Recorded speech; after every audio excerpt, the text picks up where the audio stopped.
नमस्कार, मैं हूं अखिलेश पांडे और आप देख रहे हैं सी न्यूज़ भारत। वक्त हो चुका है न्यूज़ बुलेटिन का। इस बुलेटिन में सबसे पहले हम बात करेंगे अयोध्या की, जहां वरिष्ठ पुलिस उप महानिरीक्षक ने सोशल मीडिया पर आपत्तिजनक टिप्पणी करने वालों पर सख्त कार्रवाई के दिए निर्देश।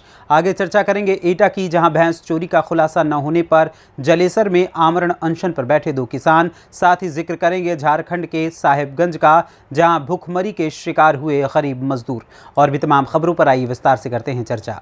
वरिष्ठ पुलिस उप महानिरीक्षक अयोध्या द्वारा सोशल मीडिया पर आपत्तिजनक टिप्पणी करने वालों के खिलाफ सख्त कार्यवाही के निर्देश दिए गए हैं। विभिन्न सोशल मीडिया माध्यमों पर आपत्तिजनक टिप्पणी करने पर की जाएगी आवश्यक विधिक कार्यवाही। आए दिन देखने को मिल रहा है कि सोशल मीडिया पर बिना पुष्टि के आपत्तिजनक खबरें निराधार प्रसारित किए जा रहे हैं, जिसकी रोकथाम के लिए कड़ी निगरानी की जाएगी। तमाम लोग ऐसे उनसे निपटने के लिए सर किस तरह से निगरानी की गई है? हमारा जनपद का सोशल मीडिया सेल है, वो लगातार 24/7 मॉनिटरिंग करते रहते हैं। हम लोग उस पर कोई भी इस तरह का जो मैसेजेस आते हैं सोशल मीडिया सेल पर, उस तरह के लोग का तुरंत आइडेंटिफाई करता है। जो संवेदनशील मैसेजेस है उसका तुरंत हम डिलीट करने की प्रयास करते हैं। उसके साथ साथ जो आदमी इसका रूमर्स फैलाता है, जो अफवाह फैलाता है, उनके खिलाफ मुकदमा लिखे तुरंत कार्रवाई भी कराते हैं हम लोग। उसका लगातार हमारा जनपद का टीम मॉनिटरिंग करते रहता है। अयोध्या से सीनू संवाददाता इंद्र बहादुर की रिपोर्ट। खबर एटा से है, जहां भैंस चोरी का खुलासा न होने पर जलेसर में आमरण अनशन पर बैठे 2 किसान। जलेसर थाना क्षेत्र के नुखास गांव में 1 माह बीत जाने के बाद भी पुलिस चोरों का सुराग लगाने में नाकाम हुई है। नुखास निवासी पीड़ित किसान पोप सिंह बघेल व गेंदा लाल के संग ग्रामीण भी आमरण अनशन पर बैठे। भूख हड़ताल पर बैठे किसानों का आरोप है कि पुलिस 1 माह बीत जाने के बाद भी नहीं कर सकी भैंस चोरी का खुलासा। भूख हड़ताल वाली जगह पर नहीं पहुंची डॉक्टरों और प्रशासन की टीम। योगी सरकार वाले मिट्टी में मिला देने वाले बयान का एटा जनपद में हो रहा उल्लंघन। बड़ा सवाल, केंद्रीय कानून राज्य मंत्री एसपी सिंह बघेल की लोकसभा क्षेत्र में चोरी की लगातार घटना बढ़ रही है। बदमाशों के हौसले बुलंद हो रहे हैं। एटा में भैंस चोरी की घटना चर्चा का विषय बनी है। किसान कह रहे हैं कि तत्कालीन सपा सरकार में काबीना मंत्री आजम खां की भैंस चोरी को 24 घंटे में पुलिस ने ढूंढ निकाला। कानून राज्य मंत्री प्रोफेसर एसपी सिंह बघेल की लोकसभा में बघेलों का हो रहा है उत्पीड़न। पुलिस प्रशासन भैंस चोर और बदमाशों पर नहीं कर रहा कोई कठोर कार्यवाही। मामला आगरा जलेसर लोकसभा व थाना जलेसर क्षेत्र के नुखास गांव का है। क्या नाम है? पॉप सिंह, ये आज यहाँ धरती पे कैसे बैठे हो अपने आवास पे? भूख हड़ताल पे। भूख हड़ताल किस बात की है? भैंस चोरी है 3 बार और कोई उसका निकला नहीं रहा प्रशासन में। भैंस चोरी हो गई? हाँ, 3 बार। अभी तक खुलासा नहीं हुआ? नहीं हुआ। क्या कह रही है पुलिस? पुलिस आई नहीं रही। क्या कह रही है? आई नहीं रही, पकड़ेंगे 1 महीना से ज़्यादा हो गया। आश्वासन दे रही है। भूख हड़ताल कब से शुरू किया आपने? आज से। कितने किसान बैठे हैं भूख हड़ताल पे?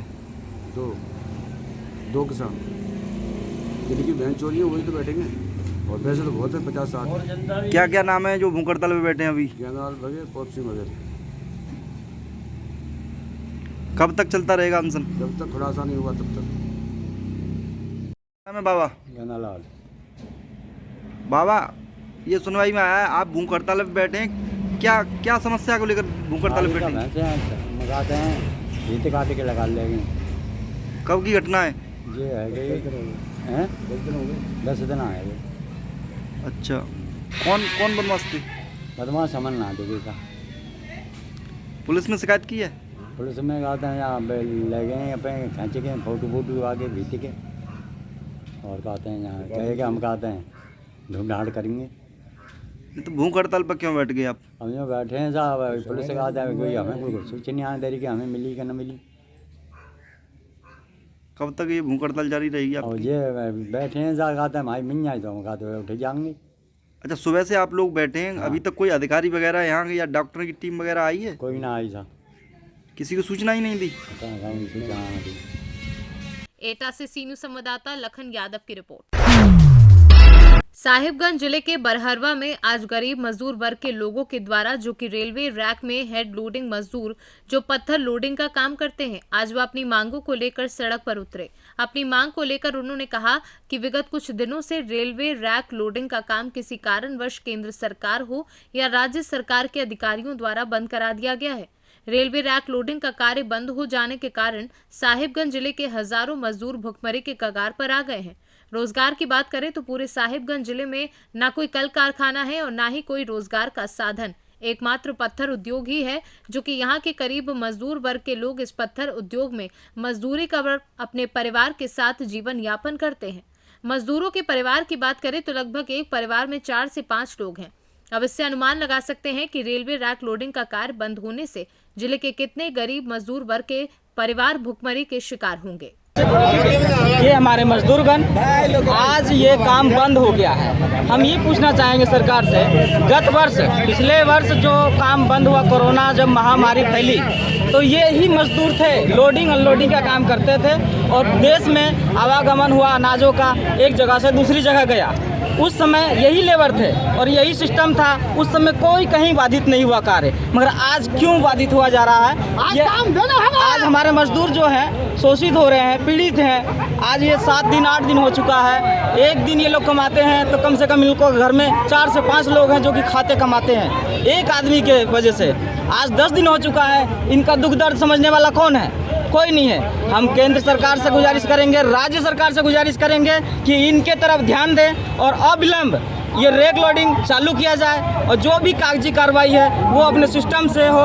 हम लोग को उस पर कोई हस्तक्षेप नहीं करेंगे किसी के प्रति। मगर ये हमारे मजदूर का आत्मविश्वास टूटता जा रहा है, भूख हो रहा है, भूख से पीड़ित हो रहे हैं। इनके विषय में राज्य सरकार से अनुरोध करेंगे कि इनके फेवर में सोचें और इनके लिए जल्द से जल्द ये कार्रवाई को पूरा करें और लोडिंग का समस्या जो भी है वो जल्दी से जल्दी चालू करें। क्या शुभ नाम? साहिबगंज जिला से सीनू संवाददाता संतोष शर्मा की रिपोर्ट।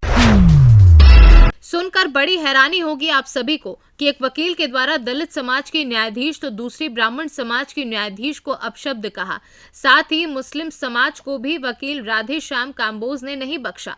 लेकिन कार्यवाही न होने से परेशान भीमसेना आज सड़कों पर उतरी और वकील राधेश्याम काम्बोज को जमकर कोसा और लोगों से अपील की कि कोई भी इस वकील के पास अपना केस लेकर ना जाए। ये एक ब्लैकमेलिंग करता है और भीमसेना के द्वारा वकील की फोटो को इंद्री तहसील परिसर के बाहर महिलाओं व युवाओं ने जूते चप्पल भी मारे, साथ ही आग से भी जलाए। 1 दिवसीय धरना प्रदर्शन कर भीमसेना ने एसडीएम राजेश पुनिया को ज्ञापन दिया और वकील राधेश्याम काम्बोज पर कार्यवाही की मांग की। हमने इसकी कंप्लेंट एसडीएम साहब को भी दी है कि इस व्यक्ति द्वारा दलित समाज को जाति सूचक शब्द बोले गए, ब्राह्मण समाज को गालियां दी गई, मुस्लिम समाज को गालियां दी गई। मुस्लिम समाज के भी साथी हमारे साथ हैं, तो इनको भी हमने वो चीजें प्रोवाइड कराई थी कि जो ये व्यक्ति राधेश्याम नामक वकील है, इसके द्वारा संपूर्ण 36 बिरादरी के भाईचारे को गालियां दी गई और हल्का इंद्री के अंदर इस व्यक्ति द्वारा दंगा फसाद करवाने का जो प्रयास है वो किया जा रहा है। ये किसी भी व्यक्ति को अपने बराबर का नहीं समझता। ये ना एसपी को कुछ समझता, ना एसएचओ को समझता, ना एसडीओ को समझता। जो इसकी लैंग्वेज है वो पूरे समाज के लिए बहुत घातक है और इसमें 36 बिरादरी का जो भाईचारा है वो हमारे साथ है, भीमसेना के साथ है, सामाजिक संगठनों के साथ है।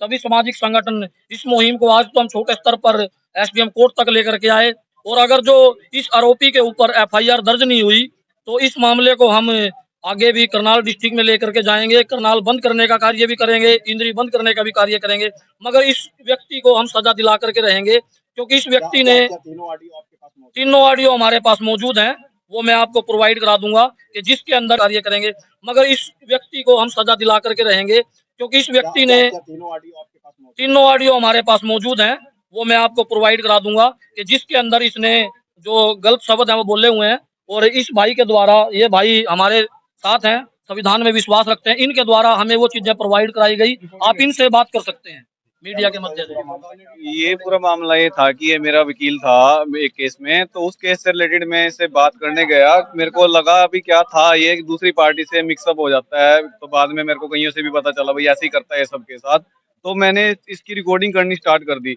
पर लेकिन इसने उस रिकॉर्डिंग में ही सारे अधिकारियों को और समाज को, ये सभी समाज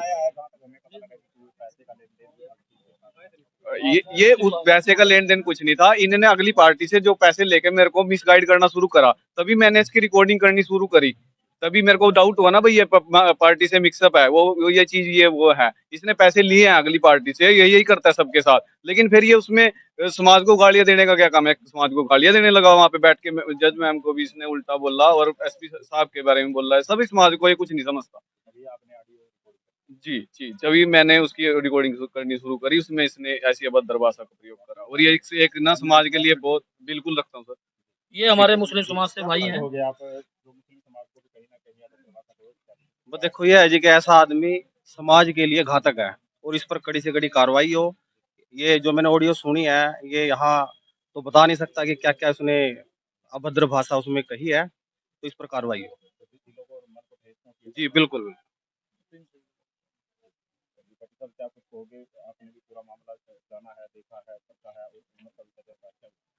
पत्रकार महोदय, सर्वप्रथम आपका वेलकम, आपका खैर मकदम, हार्दिक अभिनंदन।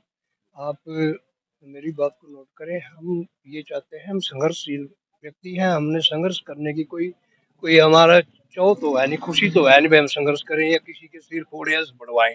हमारी मजबूरी है। हमारे ऊपर जब चरम सीमा अत्याचार चरम सीमा पर पहुंच जाए, अगर कोई अवतार पैदा ना हो कब क्या होगा।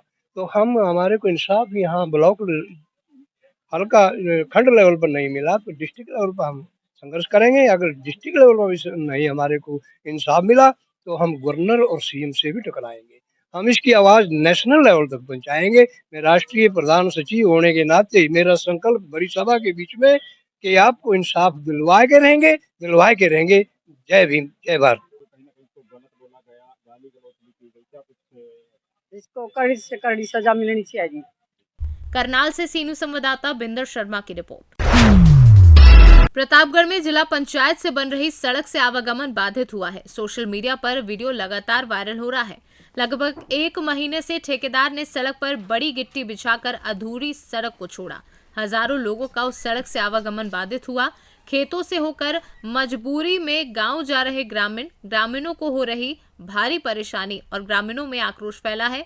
जिला प्रशासन ने ठेकेदार की इस लापरवाही पर अब तक कोई एक्शन नहीं लिया है। बागराय थाना क्षेत्र के भटपुर व खरगीपुर मार्ग बाधित हुआ है। प्रतापगढ़ से सीनू संवाददाता रोहित जायसवाल की रिपोर्ट। फिलहाल के लिए इस न्यूज़ बुलेटिन में बस इतना ही। देश दुनिया की तमाम खबरों के लिए देखते रहें सी न्यूज़ भारत। हर खबर आपके साथ, आपके हाथ।